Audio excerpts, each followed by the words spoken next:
Oh, it's you. Can you come back in a minute? I'm making lunch.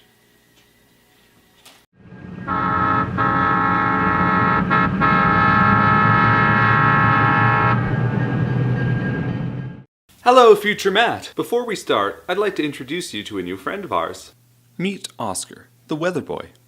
He can tell you the inside temperature, outside temperature, inside humidity, time, daylight savings time, year, month, date, moon phase, sunrise temperature, sunset, day duration, tells you everything. Zone, has a weather radio, day tells duration, you the moon phase, rising and sunrise, day duration, where, tells you everything. Zone. He knows everything. He tells you everything. He is the all-seeing and all-knowing Oscar. Bow down before your new lord and master, the conquistador of all weather systems. He is Weatherman, Oscar. So, in addition to all these lovely features, he tells you what you should be wearing. Apparently, I should bring an umbrella. I don't think I will. I wonder what I'll think of him in a year's time. So the biggest thing on my mind since I got back from Kimberley on Tuesday night is maintenance. Hand-laying turnouts in N-scale is a really good idea for cost, but the rails are really small with code 55 and they don't exactly stick to the ties. So far this week, I've had to replace one point. I've had to change the gauge on 2 turnouts because they were too narrow and stuff was popping off.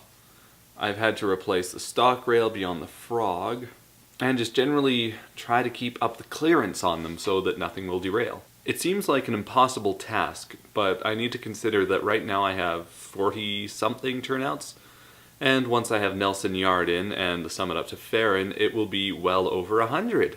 What a frightening prospect. The second thing I've been working on is scenery. I've been putting in supports for the hydrocal shell around McCormick Creek. Though you may say I have a method, I'm experimenting a lot, which I think must be a good thing. So far, I've tried, with a little bit of success, the same method my dad used on his railway, which is just screen wire stapled to stuff. But I've branched out, and the road overpass by Castlegar has a lattice, and the area around the creek was secured not with staples, but with hot glue.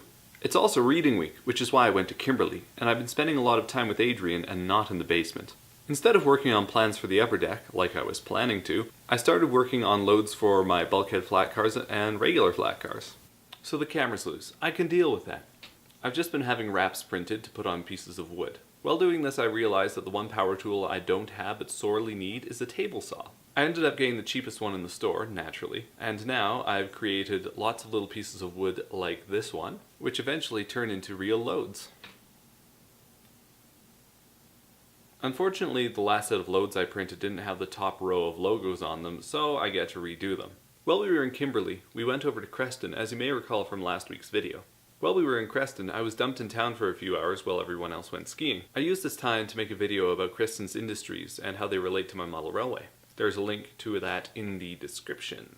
The final thing I've been working on when I have been avoiding the railway is a cover of Porcupine Tree's song Collapse the Light into Earth. Perhaps by this time next year, I will have released it and not gotten completely fed up with it and my inability to do it justice.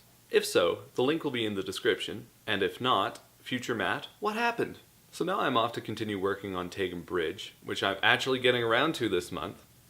I'll see you next week.